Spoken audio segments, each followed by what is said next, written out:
بخشش مانگنا، استغفار پڑھنا، اللہ سے توبہ کرنا دنیا کی نعمتوں کو حاصل کرنے کا ذریعہ بھی ہے اور آخرت کی بھلائی کا ذریعہ بھی ہے۔ سورۃ نوح میں اللہ سبحانہ و تعالی فرماتے ہیں، حضرت نوح علیہ السلام نے اپنی قوم کو استغفار کرنے کو کہا، اور کیا کہا؟ فَقُلْتُ اسْتَغْفِرُوا رَبَّكُمْ، میں نے اپنی قوم سے کہا کہ اپنے رب سے استغفار کرو، اپنے رب سے معافی مانگو۔ تو نتیجہ کیا ہوگا؟ اِنَّهُ كَانَ غَفَّارًا، بے شک وہ بہت زیادہ معاف کرنے والا ہے۔ يُرْسِلِ السَّمَاءَ عَلَيْكُمْ مِدْرَارًا، تم پر آسمان سے خوب بارشیں برسائے گا، آسمان کو تم پر برسنے والا بنا دے گا۔ وَيُمْدِدْكُمْ بِأَمْوَالٍ وَبَنِينَ، تمہیں مال اور بیٹوں سے مدد دے گا۔ وَيَجْعَلْ لَكُمْ جَنَّاتٍ، تمہارے لیے باغات بنائے گا۔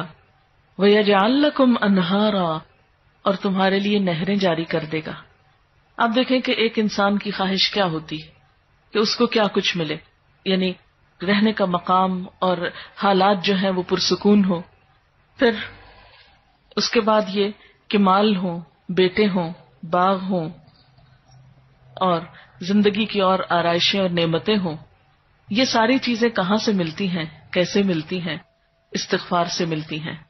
عام طور پر لوگ پریشان ہوتے ہیں، دکھی ہوتے ہیں۔ مثلا ایک شخص ایک بزرگ کی محفل میں آیا اور اس نے کہا کہ میرے حالات بہت تنگ ہیں، مجھے بہت پریشانی ہے، میرا رزق بہت تنگ ہے، تو آپ مجھے کوئی وظیفہ بتائیے۔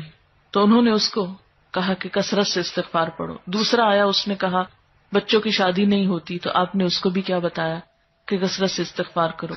تیسرا آیا تو کہنے لگا کہ بہت قحط سالی ہے، فصلیں اچھی نہیں ہوتی، تو آپ نے اس کو بھی استغفار کا بتایا۔ تو کسی نے ان سے پوچھا کہ بھائی 3 لوگ آپ سے 3 ڈفرنٹ مسئلے لے کر آئے ہیں، اپنی پریشانیاں لے کر آئے ہیں، آپ نے تینوں کو ایک ہی چیز بتائی ہے۔ تو اس پر انہوں نے یہی سورۃ نوح کی آیت پڑھ کر سنائی کہ دیکھو یہ قرآن میں اللہ کا وعدہ ہے اور اللہ کا وعدہ سچا ہے۔ اللہ تعالیٰ کی بات سے بڑھ کر سچی بات کس کی ہو سکتی ہے؟ ہمارے پڑھنے میں کمی کوتاہی ہو سکتی ہے، لیکن اللہ کی بات میں کوئی شک نہیں۔ ذالک الکتاب لا ریب فیہ، یہ وہ کتاب ہے جس میں کوئی شک نہیں۔ لیکن یہ ہے کہ بعض اوقات ہم خود پڑھنے میں کوتاہی کر دیتے ہیں۔ تو جن کا رشتہ نہ ہو رہا ہو وہ بھی، جن کا ہو چکا ہو اور شادی کے پرابلمز ہو وہ بھی، جن کا ہو چکا اور پھر بچے نہ ہو وہ بھی، ان سب کے لیے ایک ہی وظیفہ ہے، اور وہ کیا ہے؟ استغفار کا۔ پھر اسی طرح ایک اور جگہ پر ایک اور پیغمبر نے اپنے لوگوں سے کہا وَاسْتَغْفِرُوا رَبَّكُمْ ثُمَّ تُوبُوا إِلَيْهِ إِنَّ رَبِّي رَحِيمٌ وَدُودٌ، اپنے رب سے معافی مانگو اور اس کی طرف پلٹ آؤ، بے شک میرا رب رحیم ہے اور اپنی مخلوق سے بہت محبت رکھتا ہے۔ یعنی جب کسی بندے پر کوئی تکلیف آتی ہے تو ایسا نہیں کہ اللہ تعالیٰ اس پر خوش ہوتے ہیں اور جان بوجھ کے ستانا چاہتے ہیں بندوں کو۔ اللہ تو بندوں کے حق میں بہت مہربان ہے۔ پھر سوال یہ پیدا ہوتا ہے کہ تکلیف آتی کیوں؟ اگر وہ ہم سے محبت کرتا ہے اور وہ بہت مہربان ہے، تو بات یہ ہے کہ کچھ چیزیں ہم اچھے حالات میں سیکھتے ہیں اور کچھ چیزیں ہم ہارڈ شپ سے سیکھتے ہیں۔ کچھ نعمتوں کی قدر ہم اچھے طریقے سے ویسے ہی کر لیتے ہیں، اور کچھ چیزوں کی قدر ہمیں اس وقت آتی ہے جب کوئی مشکل پیش آتی ہے۔ آپ دیکھیے کہ اس کی مثال یوں ہی ہے کہ جیسے کچھ کھانے آپ کچے ہی کھا لیتے ہیں، جیسے فروٹس وغیرہ ہیں، آپ کو پکانے کی ضرورت نہیں ہوتی، لیکن کچھ کھانے آپ کو پکا کر کھانے ہوتے ہیں۔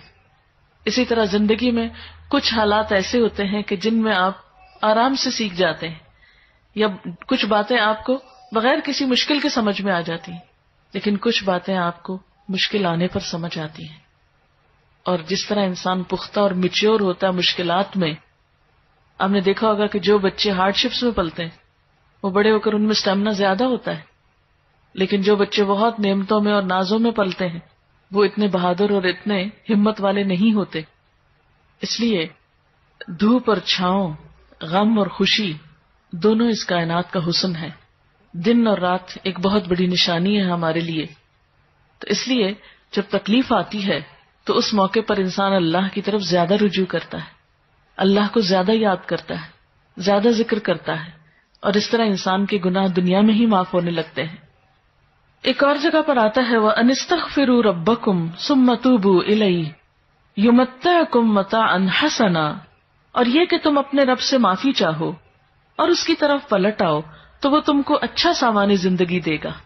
یعنی دنیا کی اچھی نعمتیں کس سے ملیں گی؟ استغفار سے. اور اس کے لیے دعائیں کیا ہیں؟ ربنا اغفر لنا، یہ قرآن پاک کی دعائیں ہیں استغفار کی. ربنا اغفر لنا ذنوبنا واسرافنا فی امرنا وثبت اقدامنا. ایک اور دعا ہے ربنا آمنا فاغفر لنا وارحمنا وانت خیر الراحمین. پھر اسی طرح ربنا ظلمنا انفسنا وان لم تغفر لنا وترحمنا لنکونن من الخاسرین انت ولینا فاغفر لنا وارحمنا وانت خیر الغافرین. پھر اسی طرح ربنا فاغفر لنا ذنوبنا وکفر عنا سیئاتنا وتوفنا مع الابرار.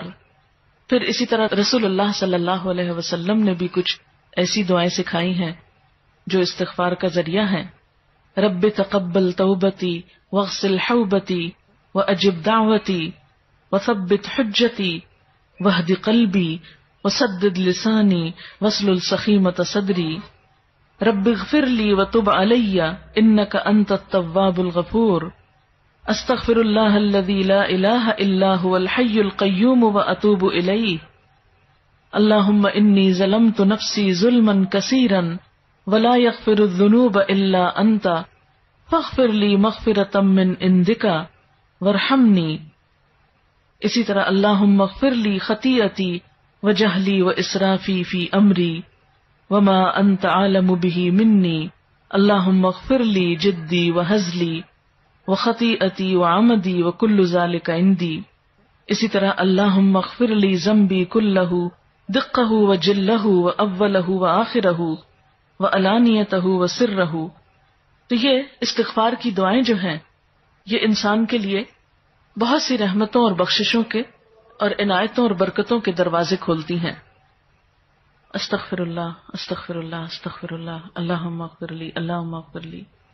کیونکہ ہر روز انسان کے اوپر مختلف طرح کی حالتیں آتی. انسان جس وقت بھی پریشان ہو، جس وقت بھی غمگین ہو، جس وقت بھی دکھی ہو، فوراً اگر اپنے رب کو پکارنے لگے تو انشاءاللہ وہ غم اور دکھ جو ہے اس سے انسان کو فوری طور پر ریلیف ہوگا. جیسے جسم کے اوپر پہنچنے والے زخم اور تکلیفیں ہوتی ہیں نا، تو ان کو اگنور نہیں کرنا چاہیے. مثلا اگر کہیں کٹ لگ گیا تو آپ اس کو ایسے نہیں چھوڑیں گے، اس پر کوئی دوا لگائیں گے یا کوئی پٹی لگائیں گے یا اس کو صاف کریں گے یا اس کو مرچوں سے، صابن سے، اس طرح کی چیزوں سے بچائیں گے تاکہ وہ بڑھے نہیں. اسی طرح جو روح پر کٹ لگ جاتے ہیں یا انسان گناہ کر کے اللہ کو جو ناراض کر لیتا ہے تو اس سے انسان اگر فوری طور پر نکلتا نہیں اور اس کا علاج نہیں کرتا تو بعض اوقات وہ گناہوں کے دھبے اور وہ دل کی سیاہی اتنی گہری ہوتی چلی جاتی ہے کہ انسان کو ایکیوٹ ڈپریشن میں لے جاتی ہے. اور بعض اوقات پھر اس کے لیے بڑی بڑی دوائیاں اور بڑی بڑی دوائیں اور دعائیں بھی کام نہیں کرتی. اس لیے انسان کو ہر روز کثرت کے ساتھ استغفار ویسے بھی کرنا چاہیے. اسی لیے ہم دیکھتے ہیں کہ اللہ کے رسول صلی اللہ علیہ وسلم جو معصوم تھے، گناہوں سے پاک تھے، جن کا کوئی گناہ بھی نہیں تھا، وہ دن میں 70 سے 100 بار استغفار کرتے تھے. اور آپ سے بڑھ کر مصروف بھی کوئی نہیں تھا. ہم تو یہ کہہ سکتے ہیں نا کہ ہم کیا کریں، ہمیں تو وقت ہی نہیں ملتا، نماز پڑھیں یا یہ بچوں کو سنبھالیں یا کون سا کام کریں کون سا نہیں کریں، کس وقت یہ تسبیحاں پڑھیں. ٹھیک ہے، ضروری نہیں کہ آپ کسی کونے میں بیٹھ کے لمبی تسبیح پڑھیں. آپ اٹھتے بیٹھتے چلتے پھرتے باتوں میں گفتگو میں کسی کی سنتے وقت دل میں آپ استغفار کثرت سے پڑھ سکتے ہیں.